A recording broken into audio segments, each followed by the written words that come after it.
¿Alguna vez has visto a un niño silenciar un tribunal entero con una sola frase? ¿Qué pasaría si os dijera que una niña de 10 años, invisible a los ojos del mundo, fue capaz de exponer el secreto más oscuro de uno de los jueces más temidos del país? Ella no llevaba vestido ni conocía la ley, pero ella llevaba en sus manos y en sus ojos un cuaderno. La verdad que nadie tenía el coraje de afrontar. Hoy conocerás la realista y cautivadora historia de Alma, la niña que sabía cuando alguien mentía. Si te gustan las historias que la historia intentó ocultar, suscríbete ahora, dale me gusta y comenta desde dónde las estás viendo. Y prepárate. Esa mañana, Alma se despertó más temprano de lo habitual. No era el despertador, ni la luz que entraba por la rendija de la ventana de madera. Era algo dentro de ella, una inquietud que parecía mezclar ira contenida con una calma peligrosa. La abuela todavía dormía en la habitación de al lado y la casa estaba en silencio, como siempre. Pero en su cabeza todo hacía ruido. El sonido de la puerta del juzgado al cerrarse de golpe hace años, cuando se llevaron a su padre esposado. El sonido apagado del llanto de su abuela que ella creía no poder oír. El clic seco del control remoto del televisor cuando a los 7 años vio en secreto una repetición del juicio de su padre. Desde ese día no ha tenido un minuto de paz. Y hoy estaba segura. Era el día de hacer que alguien la escuchara. Se puso las únicas zapatillas que todavía le quedaban, los cordones correctos atados con hilo de coser azul y la blusa que usaba siempre que quería sentirse valiente. Nadie sabía qué iba a hacer, ni el vecino que la llevó sin hacerle preguntas, ni el guardia de seguridad de la entrada del juzgado que pensó que estaba perdida. Pero Alma nunca ha estado tan segura de dónde debería estar. El juicio de ese día era el asunto más importante del país. Un multimillonario involucrado en esquemas, mentiras y promesas de impunidad. Pero lo que nadie sabía era que para Alma, ese juicio no se trataba de política ni de corrupción. Se trataba de justicia, no la de los papeles ni la de la toga, sino la justicia que revela la mirada cuando la boca miente. Y en esa sala, ella sabía exactamente quién tenía miedo de ser mirado nuevamente. Para alguien como ella, el pasillo del juzgado parecía un mundo aparte. Mármol brillante en el suelo, cuadros serios en las paredes, gente corriendo de un lado a otro con maletines y teléfonos móviles. Nadie notó la presencia de una muchacha delgada, con el cabello atado con una goma elástica y la mirada fija como si buscara algo. Pero ella no estaba mirando. Ella ya lo había visto todo antes. Lo vio escondido, en vídeos, en recortes de periódicos viejos, en los ojos de su abuela cuando alguien hablaba de justicia. Ahora estaba allí, de fondo, a través de la puerta entreabierta de la sala principal. Resonaba con firmeza la voz del juez Héctor Valverde, de un modo que asustaba a los adultos. No tenía miedo, pero Alma, el sonido de su voz le produjo algo más, le revolvió el estómago, porque ella lo recordó. Recordó el día que escuchó esa misma entonación al leer la sentencia de su padre. Y más que el sonido, recordaba la microexpresión en su rostro, en el momento exacto en que rechazó una prueba. Esa cosa se quedó atrapada en su cabeza durante 6 años como una espina invisible. Ella no entró corriendo, ni siquiera gritó. Solo esperaba el momento en que se hiciera el silencio después de que se le hiciera una pregunta al acusado. Y fue en ese espacio vacío que su voz cruzó la habitación. Si me lo permite, puedo explicar cómo miente este hombre. El sonido de su propia voz parecía más fuerte de lo esperado. No por volumen, sino por peso. Los ojos se volvieron hacia ella como si alguien hubiera irrumpido en un templo. Algunos se rieron, otros fruncieron el ceño. Un guardia de seguridad se movió, pero ella no se detuvo. Caminó hacia el centro de la habitación como si cada paso fuera una discusión. Y también puedo decir por qué sus ojos sí él, dilo antes de que tu boca hable. Fue entonces cuando el juez la miró de verdad, y en ese instante Alma lo supo. La reconoció, no por su rostro, sino por lo que llevaba en sus ojos. El recuerdo exacto de lo que él creía que nadie había visto. El juez se aclaró la garganta como si intentara recuperar el control. Hizo un leve gesto con la mano, indicándole a un oficial que la retirara discretamente, como si fuera una distracción. Pero cuando Alma se volvió hacia él y le dijo con calma: «Solo quiero contarte lo que vi esta noche». «¿Día?», dudó el oficial. Fue la primera grieta en la apariencia de autoridad en esa sala. La fiscal, sentada a la izquierda del juez, murmuró algo a su asistente. El abogado del multimillonario se rió, quizá pensando que todo era solo un número. Pero nadie más rió cuando Alma sacó de su bolsillo un cuaderno con la tapa rota, doblado por la mitad, sus páginas llenas de garabatos que, a cualquiera, le parecerían tonterías infantiles. Solo había fechas, nombres, lenguaje corporal, temblores, pausas, patrones. Estas no eran ensoñaciones, era un expediente, construido con años de silencio, dolor y observación. Miró al acusado, el multimillonario en el centro del juicio, y le dijo que estaba mintiendo, no porque el contenido del discurso fuera falso, sino porque sus ojos siempre temblaban durante unos segundos antes de responder las preguntas difíciles. Y eso no lo es controlador ni los ricos. Hubo una pausa, una de esas en las que nadie sabe si es por respeto o miedo. La jueza intentó terminarla ahí, diciendo que el tribunal no podía escuchar a un testigo no registrado. Pero ella replicó, sin levantar la voz: «Ya me escuché una vez, cuando no me vi, cuando enviado a mi papá lejos por algo que sabía que no era verdad». Y entonces el aire abandonó la sala. No hubo gritos, no hubo aplausos, solo un silencio denso y penetrante, como si todos se preguntaran: ¿qué sabe exactamente esta chica? ¿Y cómo lo sabe? Alma sabía que tenía poco tiempo.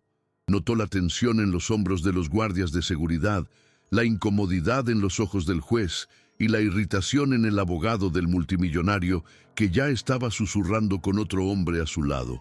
Pero aún así, ella siguió. Dijo que vio la grabación del juicio de su padre docenas de veces y que, aunque era demasiado joven en ese momento para entender las palabras, nunca olvidó el rostro de la persona que leyó la sentencia.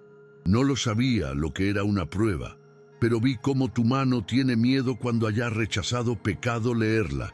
Y en ese momento, por primera vez, el juez no la interrumpió. La miró, pero no como una figura de autoridad mira a un niño. Parecía como si intentara evaluar un peligro inesperado. Ella no necesitaba demostrar nada en ese momento. Ya había desarmado la arrogancia de la sala simplemente permaneciendo allí, firme, con la mirada fija, sin tartamudear. Las cámaras que hasta entonces estaban enfocadas únicamente al acusado comenzaron a moverse. Un reportero le susurró al camarógrafo. En un rincón de la habitación, alguien ya estaba transmitiendo en vivo desde su celular. Y Alma continuó. Dijo que, días después de la sentencia de su padre, escuchó a su abuela llorar por teléfono con un hombre llamado Julián, y que ese nombre apareció, casualmente o no, en un expediente que desapareció meses después. Y si el nombre no era en aquellos papeles, pero lo fue en la boca de mi abuela, temblorosa. El fiscal, ahora pálido, le pasó una nota al juez, y entonces quedó claro. Lo que parecía un simple ataque emocional de una niña pequeña se estaba convirtiendo en una amenaza real. Una línea invisible entre el pasado y el presente, hecha de pequeñas verdades que nadie quería ver, y que ahora estaban todas ahí, dichas en voz alta, por alguien a quien nadie había escuchado realmente. El juez pidió un receso de 5 minutos, pero nadie abandonó la sala. Esto ya era solo un juicio, Fue un hecho fuera de guión, algo que la seguridad jurídica de ese lugar no supo cómo gestionar. Mientras tanto, Alma permaneció de pie en el mismo lugar, como si ese suelo hubiera sido suyo desde el principio. Tenía las manos sudorosas, pero no temblaba.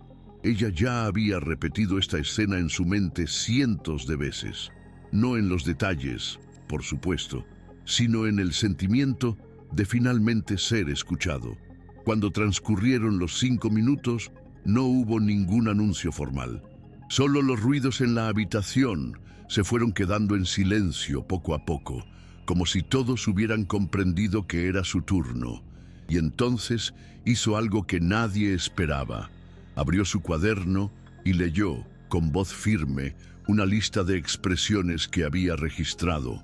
Ojos entrecerrados, ceja izquierda tensa, mandíbula apretada antes de negar algo. Eso no fue lo que dije. Eso fue lo que hice antes de decidir. Sí, señor juez, tú juzgas también, él hizo. La tensión se extendió como humo. Los abogados se movieron en sus sillas, el juez se frotó la frente y el acusado finalmente bajó la cabeza. Pero lo más aterrador fue la falta de espectáculo. Alma no lloró, no pidió nada, no gritó. Ella simplemente apareció, y eso paradójicamente la hizo aún más convincente. En un momento dado, señaló una reunión secreta entre el juez y un asesor judicial que tuvo lugar 3 días antes de la condena del padre. Dijo que sabía el lugar, la hora e incluso el tipo de bebida que se sirvió, porque escuchó todo a través de una vieja radio que captaba la frecuencia de un micrófono olvidado. Era demasiado absurdo para ser inventado, era demasiado necesario para negarlo. Y entonces, finalmente, el juez empezó a sudar. El fiscal pidió la palabra, intentando desviar el foco. Dijo que era absurdo, que la niña no era experta, que todo podía ser producto de su imaginación o, peor aún, manipulación de terceros. Pero Alma simplemente la miró y preguntó, con la tranquilidad de quien ya conocía esa reacción. Si yo fuera adulto con disfraz y título, ¿sería escuchar de manera diferente? Y nadie respondió, porque todos sabían que sí. Lo que les molestaba no era la información, era quién la decía. Era el hecho de que, entre tanta formalidad, quien portaba la verdad era un niño con un cuaderno roto, sandalias viejas y el pelo recogido con cinta adhesiva.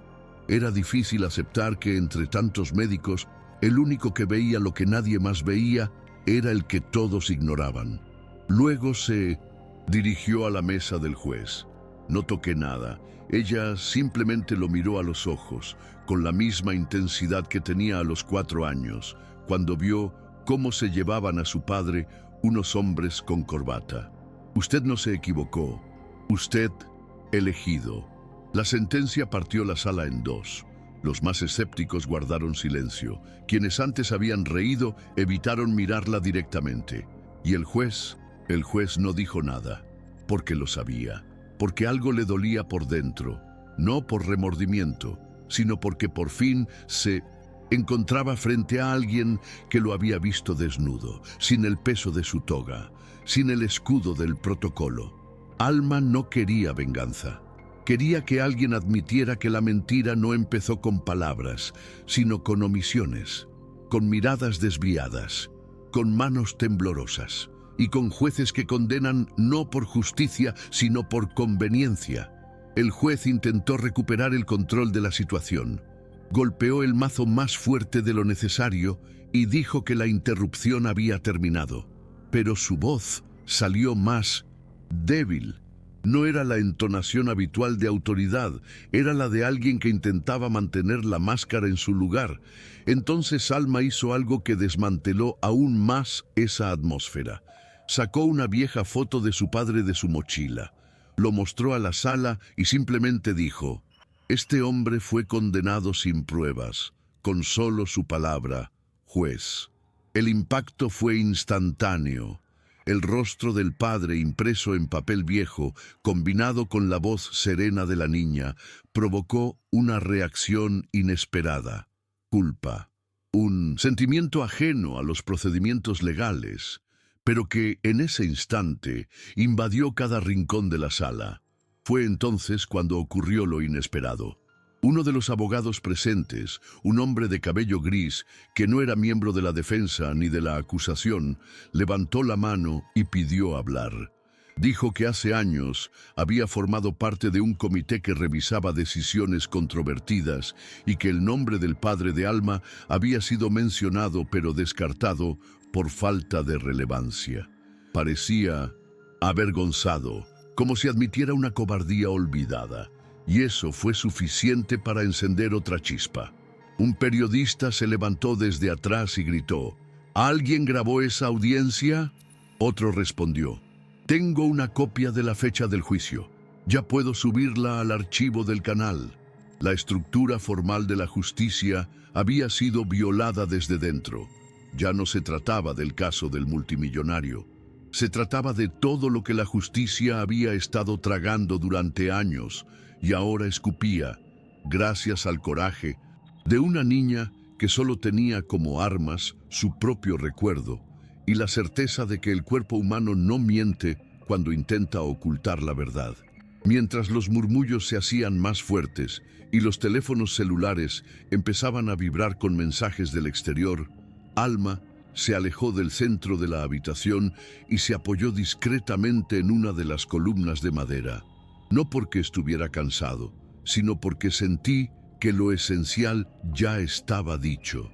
Observó las reacciones como quien analiza un campo de batalla después de una explosión. El juez, que tenía delante la portada del caso, intentó ocultar su incomodidad, pero ya era demasiado tarde. El multimillonario, protagonista principal aquel día, se había convertido casi en un personaje secundario ante la denuncia silenciosa de un niño. Todo lo que describió no tenía evidencia material inmediata, pero su precisión, tono y falta de contradicciones desarmaron cualquier intento de deslegitimar su presencia.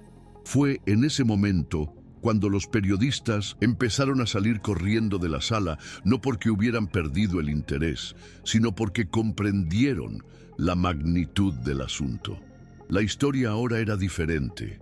Era la historia de una niña que sabía identificar verdades en el espacio entre las palabras. ¿Quién recordaba exactamente el día en que la expresión del juez se oscureció medio segundo antes de rechazar la única oportunidad de su padre de defenderse? Y, más que eso, fue la historia de todo un sistema que se había acostumbrado a fingir que no veía. Alma no lloraba, pero por dentro algo se rompía en silencio, no por tristeza, sino por alivio. Porque por primera vez no era solo la nieta de la señora de la limpieza, ni la huérfana del convicto. Por primera vez alguien se detuvo a escuchar y tembló mientras escuchaba. Eso es lo que ella siempre supo. La verdad tiene un sonido, no alto, pero lo suficientemente aguda para atravesar la vergüenza de aquellos que fingen no escuchar. La abuela de Alma no sabía que ella estaba allí. Mientras la niña hablaba ante jueces y abogados, la mujer probablemente estaba cuidando las plantas del jardín o lavando los mismos platos de siempre. Alma no le contó a nadie porque sabía que la detendrían. Nadie entendería por qué un niño debería estar en ese lugar, pero lo que nadie sabía era que ella había pasado años preparándose para esto. Cuando terminaba sus tareas escolares, miraba en secreto videos judiciales, copiaba expresiones faciales, pausaba las imágenes y escribía en viejos cuadernos lo que sentía mientras veía cada movimiento. Ella no entendía las leyes, pero entendí cuando alguien sonrió enojado, o cuando sus ojos se apretaron antes de decir la mentira. Y con eso fue con lo que creció. Con verdades ocultas en los pliegues de los rostros adultos, con silencios que duelen más que los gritos, y quizá por eso no le inmutó la presencia de tantas cámaras apuntándola. Era como si todo esto hubiera sucedido antes, dentro de ella, muchas veces. Uno de los Reporteros intentó acercarse para preguntarle su nombre completo, pero fue detenido por un empleado. El juez aún no había cerrado oficialmente la sesión, pero la autoridad ya había abandonado la sala. El acusado, en silencio, se inclinó hacia el abogado como pidiendo una salida rápida, pero no había salida. Alma, con el cuaderno aún en sus manos, simplemente observaba, como siempre lo hizo. Solo que ahora ya no era una observadora invisible. Ahora todos sabían que ella vio lo que nadie quería ver.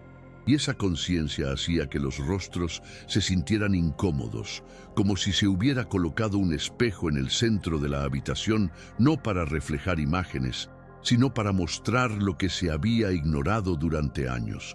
Solo cuando una mujer con un traje azul oscuro, con una placa de asuntos internos, entró en la habitación y se presentó en voz alta, Alma se conmovió de nuevo. La mujer pidió a todos que se quedaran quietos. Dijo que, dadas las denuncias realizadas por un testigo espontáneo, el tribunal debería suspenderse temporalmente para evaluar una posible interferencia en decisiones pasadas. Eso cayó como una bomba, aunque fue dicho formalmente. Fue una admisión de que algo andaba mal. Por primera vez, alguien con autoridad reconoció que un niño podía tener razón sobre algo que docenas de adultos habían ignorado. El juez miró a la mujer sin saber dónde colocar las manos. Era la primera vez en años que alguien lo enfrentaba sin miedo, y ahora, la autoridad que portaba como armadura se sentía más como una carga que como una protección. Alma no celebró. Él no sonrió, ni siquiera bajó los hombros. Ella permaneció allí, sosteniendo el cuaderno como quien sostiene una fotografía antigua, de esas que no puedes dejar caer porque conllevan un dolor que solo entienden quienes lo han vivido. Ella no quería aplausos ni titulares. Solo deseo que alguien, por una vez en su vida, admita que se equivocó. Quien condenó a su padre sin mirarlo 2 veces. Quien ignoró los detalles porque era demasiado trabajo pensar diferente. La mujer de la inspectoría pidió hablar con ella en privado, pero Alma se negó. Dijo que todo lo que había que decir ya estaba ahí, a la vista de todo el mundo. Ya no era un secreto. Ya no era algo oculto entre las paredes de la casa de la abuela, fue público. Y ahora nadie podría decir que no sabía, porque ella lo contó. Y cuando alguien tiene el coraje de contarle a alguien incluso sin que nadie le pregunte, es porque ha aprendido que el silencio, a veces, es simplemente una forma más cómoda de seguir mintiendo. Poco a poco la habitación se fue vaciando, no por orden judicial, sino por vergüenza colectiva. La gente salió en silencio, algunos con sus teléfonos celulares todavía en la mano, otros mirando hacia otro lado mientras pasaban junto a Alma. Nadie sabía exactamente qué hacer. No era una situación común. No existía un protocolo para cuando una niña de 10 años desmantela la narrativa de todo un sistema sin levantar la voz.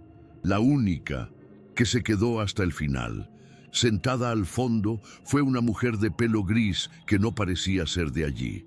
Quizás una señora de la limpieza, quizás un empleado del tribunal, quizás simplemente alguien que entendió antes que nadie lo que esa chica quería decir. Alma la miró desde lejos y por primera vez esa mañana le dedicó una pequeña sonrisa, como quien agradece sin palabras por no sentirse solo. Afuera, los focos de prensa ya formaban un muro, cámaras encendidas, micrófonos listos, periodistas ansiosos. Pero Alma no quería hablar, no porque tuviera miedo, sino porque todo lo que necesitaba decir ya se había dicho allí donde más importaba. Un empleado intentó llevarla a una habitación privada, pero ella se negó. Prefiero regresar solo. Ella prefería caminar lentamente por las aceras agrietadas, donde nadie la detenía, donde podía volver a ser una niña. El mundo ahora sabía quién era ella, pero eso no cambió lo que ella había experimentado. No borró los años de silencio, los cuadernos ocultos, las miradas que nunca volvieron a ella, y mientras caminaba hacia la parada del autobús, con su gastada mochila en la espalda y pasos firmes, Alma supo que algo había cambiado. No en la corte, pero dentro de ella.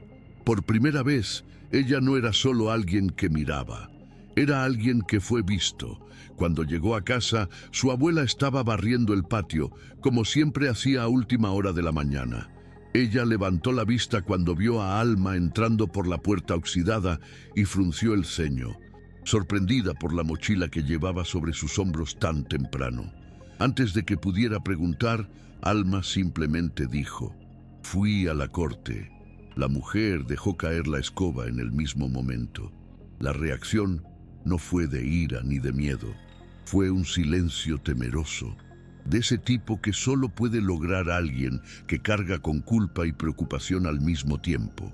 Alma entró, se sentó a la mesa, sacó su cuaderno de la mochila y lo colocó sobre el plástico manchado que cubría la mesa. «Ya lo dije todo, abuela. No hay vuelta atrás». La abuela se acercó lentamente, sacó una silla y se sentó al otro lado. Su rostro estaba pálido y sus ojos estaban llorosos. Se quedaron en silencio por un rato, hasta que ella murmuró: «¿Nos persiguen ahora?». Y Alma respondió con la misma serenidad que había mostrado en el tribunal: «Quizás, pero ahora todo el mundo lo ha visto». La abuela lloró. No es un grito fuerte y desesperado, pero ese grito suave y contenido, que parece haberse acumulado durante años y que solo encuentra una salida cuando la verdad finalmente sale a la luz. Tomó la mano de su nieta y se quedó allí, sin decir nada más. Alma no lloró. Se sentía vacía, como si todo lo que llevaba dentro hubiera sido arrojado a la basura esa mañana. Fue extraño. La sensación no era de victoria, fue agotamiento. Ella sabía que esto era solo el comienzo. Probablemente nadie se disculparía al día siguiente. Para que el juez pueda defenderse, para que el sistema encuentre la manera de recuperarse. Pero también sabía algo más. El nombre de su padre ya no estaba solo en un trozo de papel manchado. Estaba vinculado a la verdad y al coraje de aquellos que, aunque pequeños, se negaron a ser silenciados. Ese mismo día, al caer la tarde, el nombre de Alma ya estaba en sitios de noticias, redes sociales y programas de radio. Algunos la llamaron niña prodigio, otros de testigo sorpresa. Pero nadie podía decir de dónde venía. Los periodistas que fueron a la dirección indicada en la demanda del padre solo encontraron una casa sencilla, con paredes desconchadas y olor a detergente para ropa. Intentaron hablar con la abuela, pero ella no abrió la puerta. No por miedo, pero porque comprendió que la exposición tendría un precio y que su nieta necesitaba algo de tranquilidad en ese momento, no flashes. Dentro de la casa, Alma fingía estudiar. El cuaderno está abierto, el bolígrafo en la mano, los ojos fijos en una página en blanco. Pero por dentro todavía estaba reviviendo cada mirada, cada reacción, cada coma de lo que había dicho horas antes. Y se preguntaba todo el tiempo si realmente había sucedido. Más tarde, sola en su habitación, encendió la vieja radio que estaba encima de su tocador. Sintonizó una estación al azar y escuchó fragmentos de un comentarista que discutía la posibilidad de revisar el juicio de su padre. Citó términos técnicos, habló de jurisprudencia, pero a Alma eso no le importó. Lo que le llamó la atención fue cuando dijo, con voz grave, que hay momentos en que la justicia es desafiada por aquellos que no tienen ningún poder y por lo tanto se vuelven imposibles de ignorar. Ella sonrió levemente, no por vanidad, sino porque por fin alguien lo entendió. No se trataba de ella, se trataba de todo lo que había estado oculto durante tanto tiempo bajo los papeles. Se trataba de cómo un niño, al que nadie escuchaba, terminó siendo el único que veía con claridad lo que todos, por comodidad o cobardía, fingían no ver. En los días que siguieron, la vida no Volvió a la normalidad, ni para Alma ni para nadie involucrado en ese proceso. El Departamento de Asuntos Internos abrió una investigación interna. El nombre del juez, Héctor Valverde, empezó a aparecer con menos reverencia y más sospecha. Algunos programas de televisión han revivido viejos casos que juzgó, entre ellos el del padre de Alma. Hubo incluso quienes preguntaron por qué nadie había sospechado nada antes. Pero ella sabía por qué. Porque es más fácil confiar en un sistema que viste traje y habla con dificultad que escuchar el silencio de quien carga con dolor cada día. No tenía pruebas técnicas, no llevaba corbata, no conocía los ritos, pero él sabía lo que más importaba, el momento exacto en que una mentira comienza a nacer. Y ahora, incluso si nada cambiara inmediatamente, sabía que ya había tocado algo que nadie más podía ignorar. En la escuela, algunos compañeros empezaron a mirarme de manera diferente. Unos con admiración, otros con desconfianza y algunos con envidia mal, disimulada. Los profesores parecían inseguros sobre cómo abordar el tema. Llamaron su nombre con más cuidado, como si tuvieran miedo de decir algo incorrecto. Pero Alma siguió siendo la misma. Se sentó en el mismo lugar de siempre, comió los mismos bocadillos baratos y continuó observando, quizás incluso más que antes, porque ahora se dio cuenta de algo que antes no había visto tan claro: la incomodidad que causa la verdad, incluso en aquellos que no tienen la culpa directa. Bastó con un comentario sucio o una mirada larga para que ella identificara el miedo. No era su miedo, sino el miedo a lo que pudiera ver, porque la gente que miente aprende a medir quién puede desenmascararlos. Y a los 10 años, sin quererlo, Alma se había convertido exactamente en eso. Una amenaza silenciosa para aquellos a quienes siempre se les había concedido el beneficio de la duda. Unas semanas después, Alma fue llamada por un equipo de abogados voluntarios. Querían hablar con ella sobre la posibilidad de reabrir el caso de su padre. Hablaron sobre habeas corpus, revisión criminal y términos que ella no entendía del todo, pero escuchó con atención. No porque confié en él inmediatamente, sino porque ya había aprendido que incluso la verdad, cuando se dice con prisa, puede perderse. Ella respondió todo lo que le preguntaron. Les entregó su cuaderno y explicó los dibujos y códigos que utilizaba para identificar patrones de conducta. Uno de los abogados se conmovió y dijo que nunca había visto nada igual. Ella simplemente asintió sin mucho entusiasmo. Lo que sentí en el fondo era algo diferente al alivio. Era cansancio, un tipo de agotamiento que no viene de correr ni de estudiar, sino de llevar encima durante años un secreto que no has podido compartir con nadie. De camino a casa, mirando por la ventana del autobús, se encontró recordando la última vez que vio a su padre. Intentó sonreír mientras lo colocaban en el coche de policía. No estaba llorando, pero sus ojos estaban rojos. Antes de subir al auto, se inclinó a su altura, apoyó su frente contra la de ella y le dijo: «Eres más fuerte de lo que crees, Almita».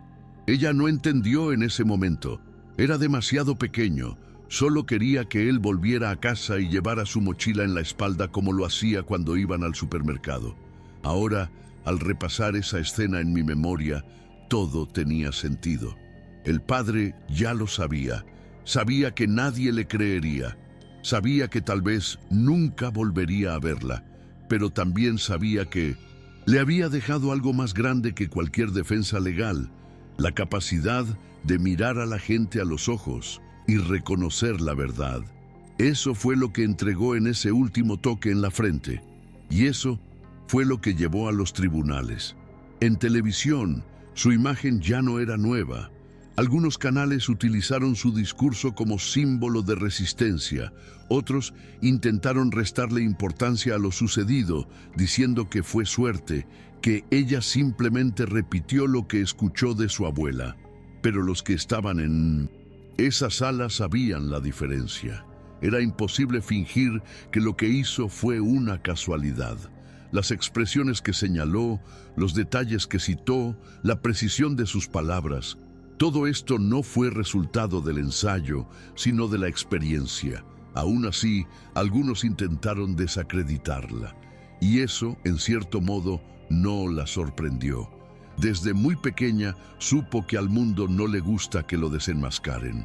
Prefieren llamar rebelión o casualidad a todo aquello que revela un error que nadie quiso admitir. Pero ella no respondió, ni en las entrevistas, ni en los vídeos, ni en las invitaciones que llegaron. Continuó viviendo, yendo a la escuela, ayudando a su abuela y observando, como siempre lo hacía.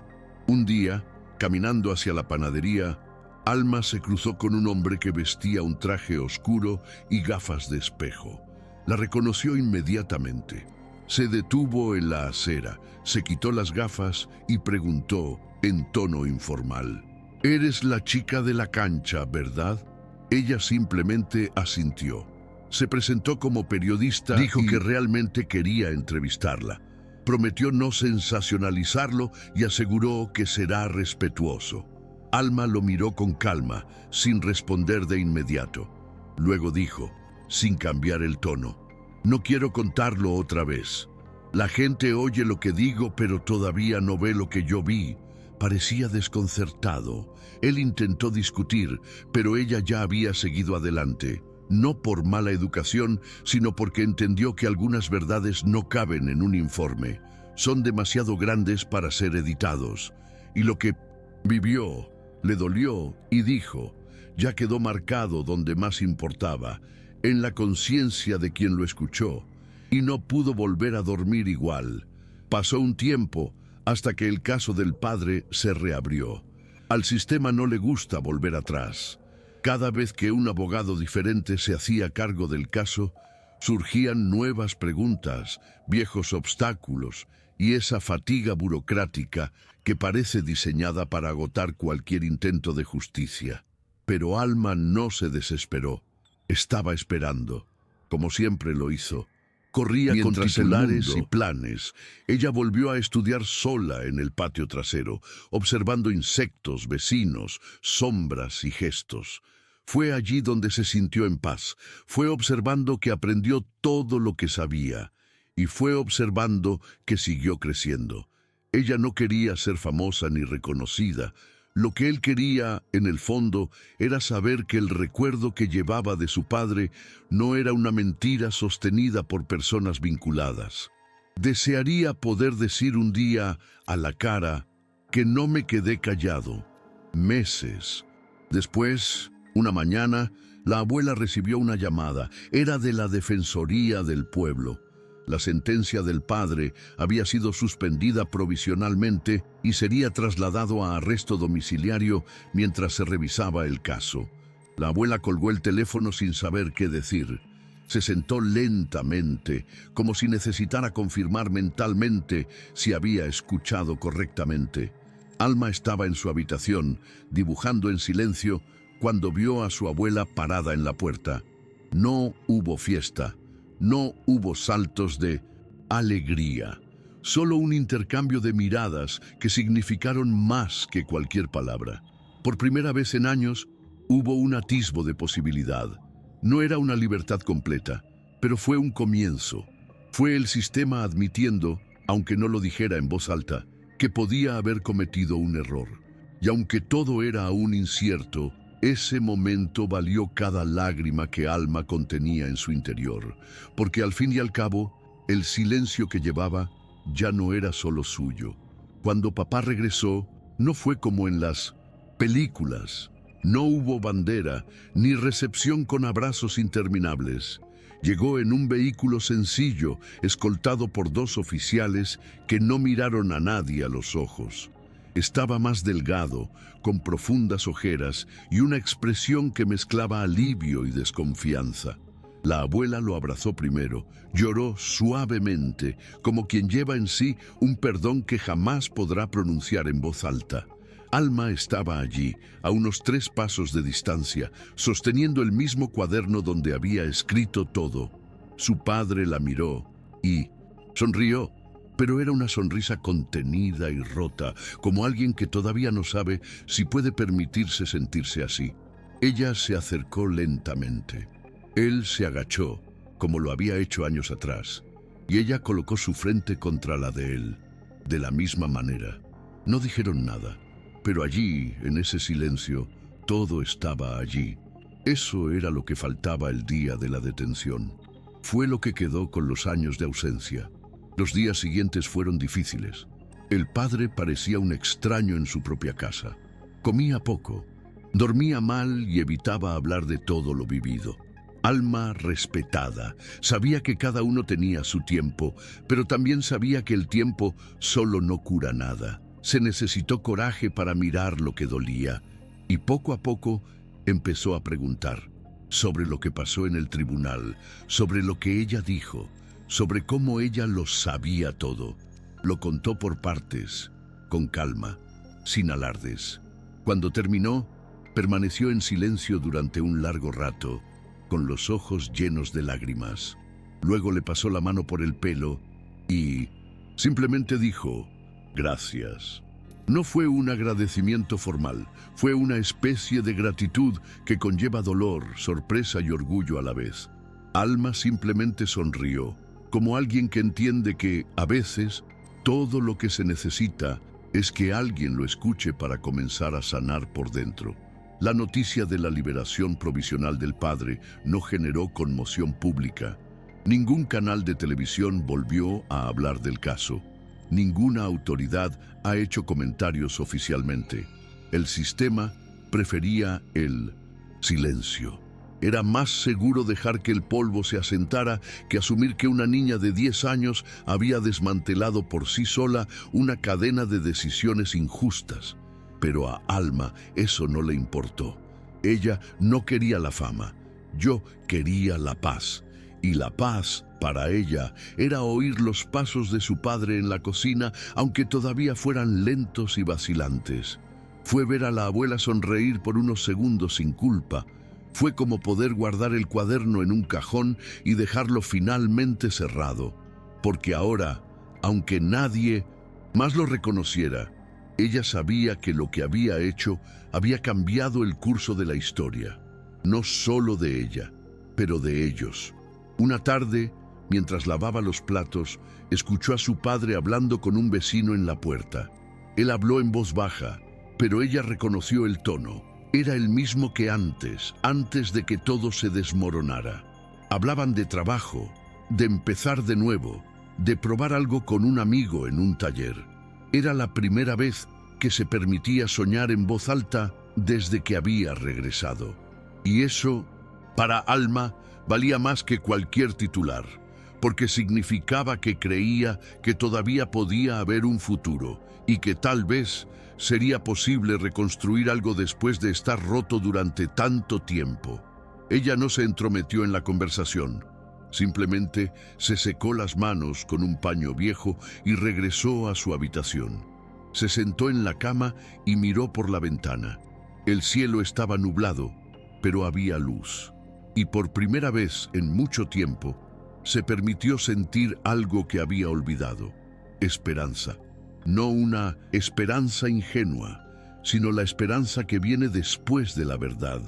La esperanza que solo existe cuando la mentira finalmente pierde su fuerza. A pesar del alivio que poco a poco iba llegando, la rutina de la familia todavía estaba rodeada de cicatrices. La abuela empezó a cuidar a su padre como había cuidado a Alma cuando era pequeña, pero con una especie de cariño que mezclaba cuidado y miedo, como si cualquier pequeño cambio pudiera hacer que todo se desmoronara nuevamente. El padre caminaba lentamente, evitaba las multitudes y era lento para confiar incluso en las cosas más simples, como salir solo o usar el celular. Alma observó todo en silencio. Sabía que su tiempo en prisión no solo había dejado marcas en su cuerpo, sino principalmente en su interior. Y aunque todos estaban en la misma casa, a veces sentían que estaban en planetas diferentes, pero ella no lo forzó. Había aprendido que el amor, en ciertas etapas de la vida, es saber esperar que la otra persona regrese desde dentro de su propio trauma. Y esto, más que cualquier lección escolar, lo entendió muy bien. Un día, mientras revisaba los viejos papeles de su abuela, encontró una carpeta azul con notas sobre el caso de su padre. Recortes de periódicos, copias de documentos, cartas sin enviar. Ella leyó todo en silencio, sentada en el suelo. Allí se dio cuenta de la magnitud de la lucha silenciosa que su abuela libraba desde hacía años, sin hablar nunca de ello. Comprendió también que el dolor de la abuela no solo se debía a la ausencia de su hijo, sino también a la culpa de no haber podido evitarla. Y fue en ese momento que Alma decidió guardar ese material con cuidado, no por nostalgia, sino porque entendió que la verdad necesita pruebas, no solo para convencer a los demás, sino para no dejarnos olvidar lo sucedido. Volvió a guardar todo en la carpeta, la cerró herméticamente y escribió en la tapa con un bolígrafo rojo: «No dejes que mientan otra vez». Era su manera de prometerse a sí misma que, sin importar cuánto tiempo pasara, el coraje que tuvo ese día nunca se borraría. Los meses pasaron y la vida encontró sus propios ajustes.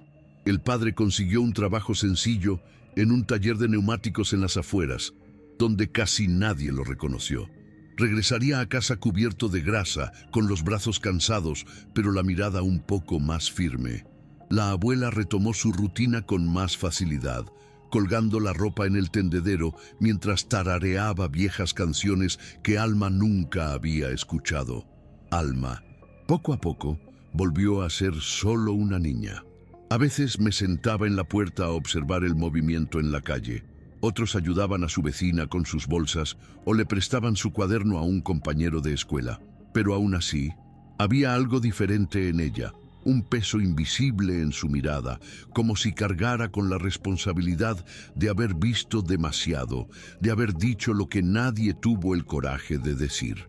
E incluso cuando permanecía en silencio, cualquiera que se cruzaba con ella lo sabía. Aquella chica se había enfrentado a un gigante y había ganado. Una noche, mientras su abuela dormía y su padre veía la televisión, Alma fue a la cocina y sacó el viejo cuaderno.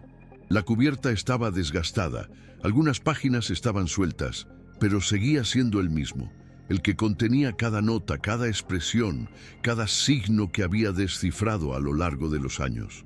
Lo abrió en la primera página y lo miró fijamente durante unos minutos. Pensé en romperlo, en tirar a la basura, pero no pudo. Ese cuaderno no era un símbolo de dolor, sino de resistencia. Fue una prueba de que incluso los pequeños pueden albergar verdades demasiado grandes para caber en los tribunales. Guardó el cuaderno en el cajón y antes de cerrarlo, escribió en una hoja suelta: «Nunca se trató de demostrar, se trataba de no olvidar». Luego apagó la luz, se acostó junto a su abuela y por primera vez en mucho tiempo durmió con la cabeza iluminada. Porque ahora, aunque nadie más lo dijera, ella sabía que había hecho lo correcto. Un año después, el caso del padre finalmente fue anulado. El tribunal, en un documento frío y técnico, reconoció defectos en el proceso y debilidad en la prueba presentada. Ni una palabra sobre el juez, ni una línea sobre la chica que descubrió la verdad. Pero Alma no esperaba un gracias.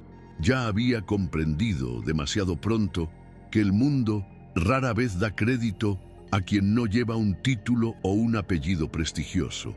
El padre, ya oficialmente libre, no celebró con fiestas ni abrazos exagerados. Se sentó en el porche de su casa, miró al cielo durante unos minutos y luego dijo en voz baja que lo peor no fue que lo arrestaran, sino pensar que nadie recordaría su existencia. Alma escuchó eso y permaneció en silencio, porque sabía exactamente lo que era ese sentimiento, el de ser borrado en la vida. Y entonces supe el valor que suponía poder sacarlo de nuevo a la superficie. Con el tiempo, el nombre del juez Valverde desapareció de los titulares. Algunos rumores decían que se había retirado, otros que había sido apartado discretamente. Nadie confirmó nada. El sistema se protege a sí mismo. Siempre ha sido así. Pero en la ciudad, entre los callejones y pasillos de las afueras, la historia de Alma se convirtió casi en una leyenda. Los niños susurraban sobre ella en la escuela. Algunos decían que podía leer las mentes. Otros, que tenía un poder que ponía nerviosos a los adultos. Ella escuchó todo y sonrió por dentro. No por vanidad, sino porque, en el fondo, sabía que lo que había hecho no tenía por qué ser comprendido por todos. Bastaba con que no se olvidara, y si una generación creciera sabiendo que una niña pequeña y pobre, con un cuaderno desgastado, era capaz de afrontar las mentiras sin rodeos, tal vez el mundo no volvería a fingir tan fácilmente. Unos años después, Alma ya no era solo la chica que hablaba en el tribunal. Había crecido. Había cambiado sus cuadernos por libros más pesados y a veces se encontraba mirándose al espejo, tratando de reconocer a la niña que una vez fue. No fue fácil. La gente cambia, el mundo exige, la vida continúa, pero ella seguía teniendo la misma manera de mirar, atenta, silenciosa, desconfiada de las certezas ajenas. La diferencia es que ahora también desconfiaba de sus propias certezas, porque había aprendido que incluso la verdad puede perderse si no tenemos el coraje de aferrarnos a ella firmemente. De vez en cuando volvía y leía lo que había escrito en ese viejo cuaderno, no para revivir, sino para recordar. Recuerda lo que la hizo levantarse ese día, de lo que la mantuvo en marcha cuando todos pensaban que debía callarse. Y recuerda, sobre todo, que nadie debe ser obligado a demostrar lo que cree que merece justicia. Ella nunca quiso seguir una carrera en derecho. Dijo que prefería observar en lugar de interpretar.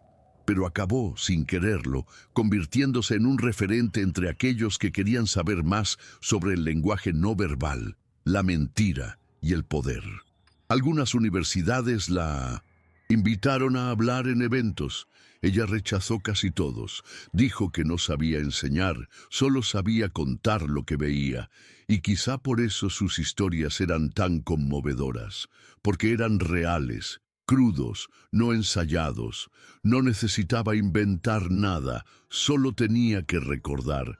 Y eso fue suficiente para incomodar a mucha gente, porque quien dice la verdad no necesita gritar, solo necesitas no mirar hacia otro lado. Pasó el tiempo y la historia de Alma dejó de ser un titular y pasó a ser un recuerdo. Pero en 1900, algún rincón de la ciudad, en alguna escuela, una niña pobre, tranquila y curiosa todavía pregunta: ¿es verdad lo que dicen? Y si tienes suerte, encontrarás a alguien que te escuche. O tal vez encuentres una página suelta de ese cuaderno escondido con una frase garabateada en rojo. Nunca se trató de mí. Se trataba de no dejar que el mundo estuviera en paz. Y eso solo es suficiente para mantener viva la historia. Porque hay verdades que no necesitan ser gritadas para que resuenen. Solo es necesario decirlas una vez en la vida por alguien que tuvo el coraje de mirar a los ojos al mentiroso y decir: lo vi. Ella no gritó, él no rogó, simplemente mostró lo que todos pretendían no ver. Alma demostró que la verdad no necesita títulos, solo coraje. Ahora os pregunto, ¿cuántas otras verdades se están ignorando por ahí? Simplemente porque vinieron de alguien a quien nadie quería escuchar.